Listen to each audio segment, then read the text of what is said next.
Okay, let's unpack this. You're looking for a clear view on the Indian stock market right now, yeah. Definitely. There's always so much noise. Exactly. So we're going to dive deep into the weekly newsletter Volatility Coaches of India. This one's dated May 4th, 2025. Good source. They usually pull from several places. They do. This one mentions volatilitygame.com, valuestocks.in for the Nifty trend, investing.com charts, and Guru Focus for that global market valuation view on India. Right. A solid mix. So our mission here really is to pull out the most important indicators, the key observations, just to give you a sharper picture of the market sentiment and where things might be heading. Yeah, it's about connecting the dots, isn't it? Seeing how these different numbers interact. Absolutely. So let's kick off with the RVCC parameters the newsletter highlights. As of May 4th, the PE ratio, price to earnings, it was at 22. Okay. And, PE basically tells you what multiple investors are paying for company earnings, sort of a gauge of optimism, maybe how expensive stocks feel. Sure, relative to profits. And that 22 is up just a bit from 21.7 the week before. Okay, a slight uptick. And similarly, the price to book ratio, PB, that compares market value to the company's net assets, that also nudged up from 3.56 to 3.6. So both moving up slightly. A higher PB can mean, well, stronger confidence maybe, but also potentially richer valuation. Right. So this gentle upward drift in both, it kind of suggests investors are, collectively willing to pay a little more for earnings and book value. Could be better economic vibes or maybe strong earnings in certain areas. That makes sense. Okay, zooming out a bit. The market cap to GDP ratio, that's also edged higher. It's now 120.97%, up from 119.03%. Ah, the Buffett indicator territory. Yeah, a version of it anyway. Generally, a higher ratio here might suggest the market's value is getting pretty large compared to the economy's output. Which some might see as a potential overvaluation signal. So that slight increase is definitely something to watch. It does raise the question, doesn't it? Is market growth getting ahead of economic growth? Precisely. That divergence warrants some thought. Okay, let's shift gears to market momentum. The RSI Relative Strength Index, it's at 65 now. 65, okay. Which is quite a jump from 54.31 and even more from 52.75 before that. Wow, yeah. So for you listening, remember RSIs on that 0 to 100 scale, gauges if something's potentially overbought or oversold. Above 70 is often seen as overbought territory. And below 30, oversold. Right, so at 65, well, we're seeing strong upward momentum. Buying interest has been pretty robust. But it is getting closer to that 70 mark, where you might start thinking about a possible pause or pullback. Good point. That buildup of buying pressure, is it sustainable? Or is the market maybe due for a breather? That's the million-dollar question, isn't it? Always is. Now let's look at foreign investors, FIIs. Their net open interest change.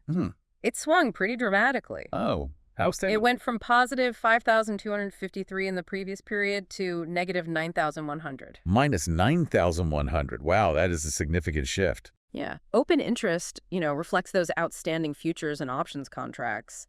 A negative change like this could mean FIIs are maybe reducing their bullish bets or even increasing bearish ones. Signaling a potential shift in their outlook, perhaps becoming more cautious on India. Think of it like this.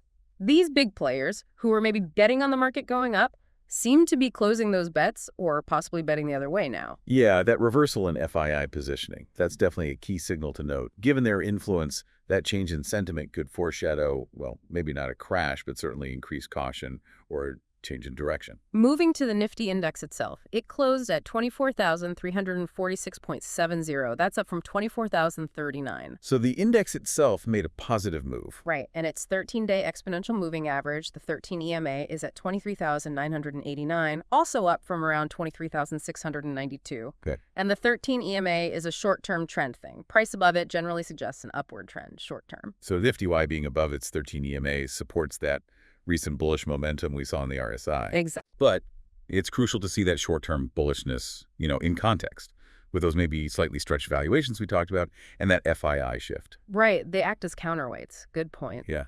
And speaking of potential headwinds or maybe just jumpiness, the volatility index, the VIX, it's up 18.26 now from 17.1C. The fear gauge. Rising. Yeah, so a higher VIX generally means investors are expecting bigger price swings ahead, more uncertainty. So even though the market's moved up, there's this growing expectation of, well, bumpiness. Exactly.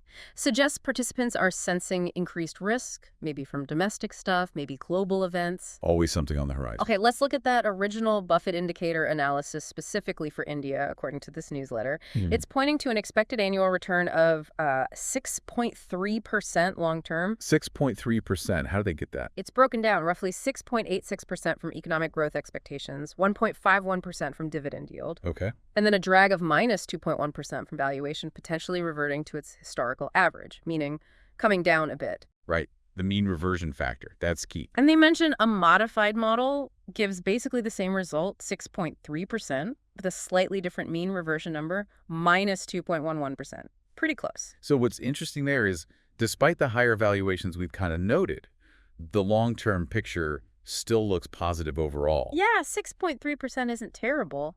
But that negative hit from valuation reversion, that's the crucial bit. It suggests current levels are seen as a bit rich historically, which could, temper those future returns somewhat. That's a really important nuance. Okay, the newsletter also touches on U.S. market valuation. Not directly India, but seems like context. Right, the global picture. The sentiment noted there is positive. It even suggests now might be a good time to think about new SIPs or STPs, those systematic plans, with a 2-3 year view, especially in business cycle funds. And the focus over there seems to be large cap hybrid funds, sectors like banking, finance, pharma. So a generally constructive view in the U.S. backdrop. Seems like it. And including that likely just frames the overall investment mood, right? Which could sort of indirectly influence how people view emerging markets like India, even if our specific data here is a bit more mixed. Exactly. Now let's drill down into those RVCC parameters again, but look at the historical trends and recent signals just for India. Okay, the track record. The newsletter tracks these shifts, like since Jan 2022, negative, neutral, positive equity trends. Even gives the Nifty levels when they flipped. Useful context. What's really interesting is the recent short-term trend. It actually turned bearish on April 4th, 2025. Oh, it did. Okay. But it was pretty brief. It flipped back to positive after April 18th. So a quick dip in recovery in the signal. Yeah. So despite that short bearish blip in early April, the most recent signal is actually positive again. That quick turnaround really highlights the market's volatility, doesn't it? And how fast sentiment can shift. Shows why you can't rely too heavily on just one short-term signal. Good point. And adding another layer, the newsletter points out that Nifty Small Cap 100 and Nifty Mid Cap 150 indices, they've stayed positive. Ah, interesting. So even when the main index signal briefly went bearish. Right. Mid and small caps apparently held their positive trend. That's a fascinating contrast. What could be driving that divergence, you think? Well, maybe it suggests that while large caps had a moment of doubt, the broader market, those mid and small segments, kept a more optimistic path. Could be. Maybe investors see stronger growth potential there. Sure. Perhaps more domestic focus, left global exposure compared to the big large caps. It hints at different dynamics playing out underneath the main index. Definitely something to think about. Okay, finally, let's glance at the sectoral index analysis as of May 4th. Just a snapshot. Right, the different parts of the market. So NFTY 100, the large caps, at 24,849, down just a tiny bit, 0.02% on the day. PE around 21.9, PB 3.7, dividend yield 1.3%. Pretty standard. Okay. Now, NFTY Midcap 50, at 15,176, it was down more, 0.9% on the day. And look at the valuation, PE of 38.25. Whoa, 38. That's quite high compared to the Nifty 100's 22. Yeah, and PB of 5.2. Lower dividend yield too, 0.77%. Then Nifty Small Cap 100 at 16,441, down just 0.04%, similar to large caps. PE is 29.5, PB 4.0, dividend yield 0.77%. So higher valuation than large caps, but not as high as those mid caps. Right, and the VIX again. India VIX at 18.26, up 0.19% on that day. Okay. So what really jumps out from that sector view? For me, it's that much higher valuation in the mid-cap space. Both PE and PB are significantly higher than the Nifty 100. Yeah, that's prominent. It could mean the market has really high growth expectations baked into mid-caps. Or it might just mean that segments become relatively expensive, more stretched. Could be either or both. And the slight dip across most of them on that particular day. Maybe just some profit-taking or consolidation after the recent run-up. Yeah, it could just be market breathing a little.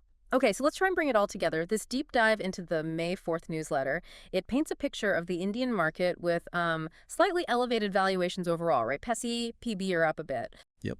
and higher expected volatility shown by that rising VIX. We saw that brief dip into bearish territory in early April, according to the RVCC signal, but the short-term trend bounced back to positive. And importantly, mid and small cap segments seem to have maintained their positive momentum throughout, even if they saw small daily dips recently. And the long-term view from that Buffett indicator lens still looks positive, 6.3% return expectation.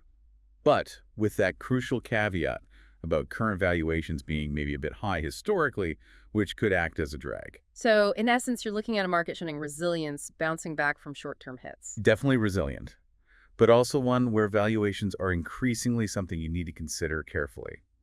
And that FII sentiment in derivatives, turning more cautious, that's a flag. Right. So here's the final thought I want to leave you with. Given all these pieces, the valuations being a bit stretched, the higher volatility, that recent rebound, the strength in smaller stocks, but also the long-term positive view tempered by those valuation worries. It's a complex picture. It really is. So where might the most compelling opportunities lie within the Indian market now? Or maybe what areas pose the biggest risks?